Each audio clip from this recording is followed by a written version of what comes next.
All right, guys, we're talking about more liminal spaces today. In my last video, I sort of covered the overall genre of liminal spaces. Is that be considered a genre? Hang on.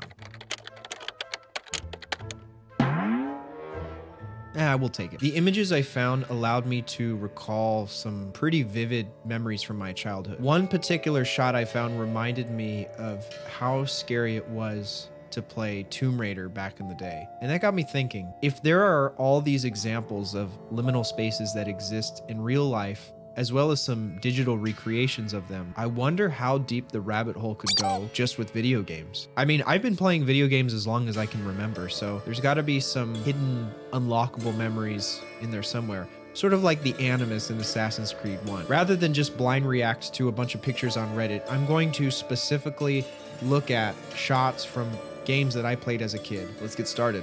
Okay, so this first one is from a game called Freddy Fish that I used to play as a literal infant. I have very fond memories of this one. Not all of these might be considered liminal spaces because there are clearly sentient beings in them. In this case, anthropomorphic seagull and fish. If these were photoshopped out, you could see how that horizon, the water, the islands in the background, it's very much akin to that feeling of limitlessness, infinity. You can't quite reach or you can't quite attain. Look at that background. Would you consider that a liminal space? I mean, it's vivid to say the least. I think it draws more attention than the actual focus of the scene, which is Freddy and Luther answering some math problems, it looks like. I mean, that background has a ton of depth and vastness and despair and decay in it. If you tried to narrow down or pinpoint when I got into the sort of dark, dreamlike aesthetic, you might very well look at this game. Pajama Sam was a game that I played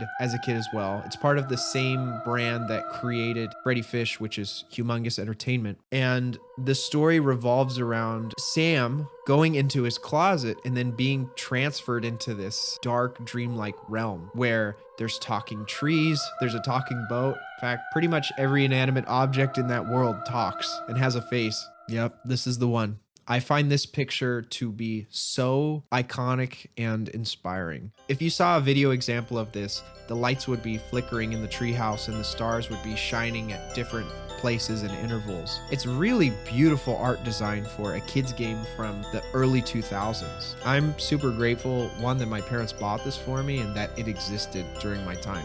Obviously, this is a liminal space because we've got a forked road leading in different paths, ending on a cliff. There's a lot of beautiful color contrast here. This is supposed to be a seemingly evil and ominous location, but it's contrasted by a sort of coziness that comes out of these treehouse windows and this warm light coming out of the mines. Plus, the tree itself has these bright red autumn fall colors. I could go on about this image for a long time, especially the sock up in the corner. This image itself is not really liminal. There is a potential there that I see. And if you focus solely on the well at the other end, I could imagine there being this sort of endless horizon on the opposite side.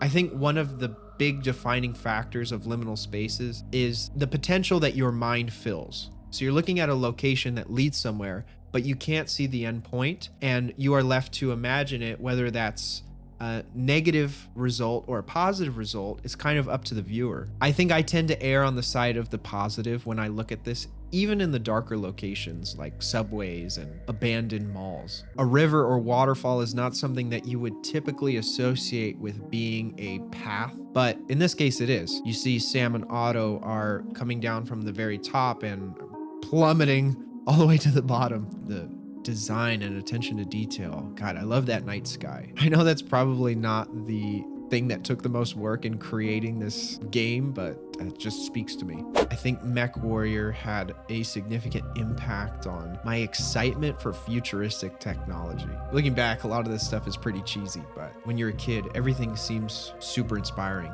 I see trees and mountains and ships off in the distance like this, and it takes my mind to a place of what kind of adventures will we go on? What really are the possibilities that we can accomplish, either as a human species developing technology or as an individual traveling to a new and unknown location? Dude, if there was no mech here, this would be as liminal as it gets. The grass, the palm trees, Is that a facade? I can't even tell. It's so blurry, but this giant wall across the ocean. I'm getting some Truman Show vibes from this one. Oh my God, Spyro.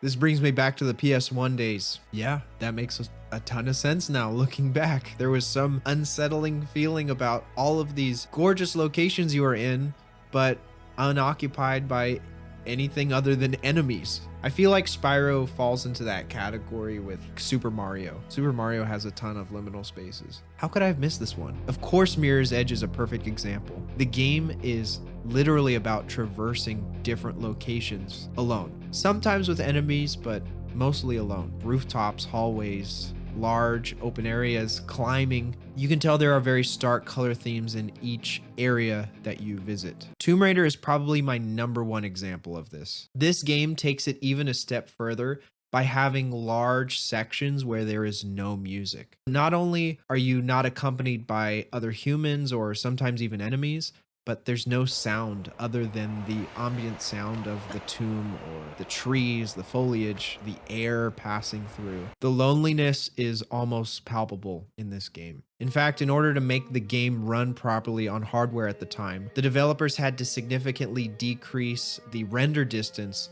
so that machines would be able to play the game. That's why you get these sort of black shrouded areas everywhere you look at a distance. Because of this whole topic, I've actually built up the courage to buy the original Tomb Raider and start playing it on PC. Maybe I'll stream it if you guys want that. Now, we looked at the original Tomb Raider, but the one that I got introduced to was The Last Revelation, which is the 4th one. This game is absolutely riddled with liminal spaces. And because the game takes place in ancient Egypt, which I am fascinated by to no end, I just love the level design, the hallways, the quietness and tranquility of it all, except for, you know, when you have to dually pistol some lions and tigers and bears, oh my. The funny thing is, if you look at the genre of vaporwave, it's heavily inspired by Greco-Roman statues. So you have this perfect synergy of internet culture in a game like Tomb Raider. You've got the vaporwave look in the Greek architecture. You have the low poly count from the fact that it's an old video game. And then you have the endless lonesome hallways that the protagonist has to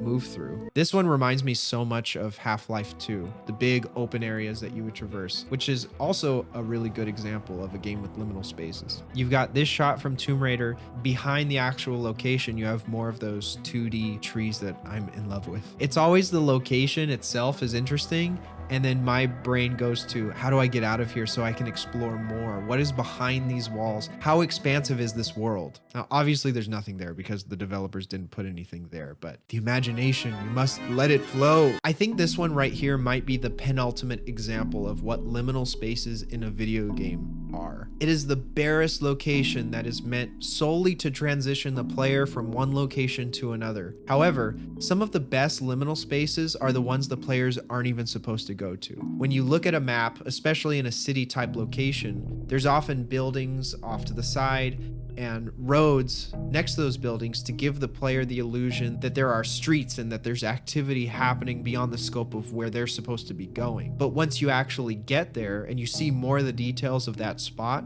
you realize that there's nothing. In fact, there's probably an edge to the world that you could potentially fall off of. No clip, go into the back rooms. So it looks like this one is a project that uses assets from MechAssault, which is an original Xbox game that for whatever reason was award-winning, but no one knew about it except for me. That's kind of a liminal idea in and of itself. One of the hallmark attributes of the missions in MechAssault was that there were all these cities and no people in them. It was just a playground for you to essentially get into a giant robot battle with other mechs. But there were never civilians, hardly ever any ground troops, and once in a while, a couple of helicopters or ships. You would have these vast, green, lush landscapes with no wildlife or anything. In a way, this entire city is a liminal space. You've no-clipped into a different reality where it looks like there should be a civilization, but you're the only one there. Thank you so much for tuning into this week's video. I hope you guys enjoyed going on this journey with me. A quick update regarding the film. We are shooting our final scene in less than a week. I'm very excited to wrap episode 1 of Rome Cinematics. Remember, if you would like to support the project, link to the Patreon is down below. You'll have access to a ton of cool perks, including some exclusive behind the scenes content, as well as a private live stream where we just meet up and hang out. As always, if you enjoyed this video and you like any of the gaming or film content I also create, be sure to leave a like and subscribe to the channel. Stay safe, and I'll see you in the next one. Peace out, y'all.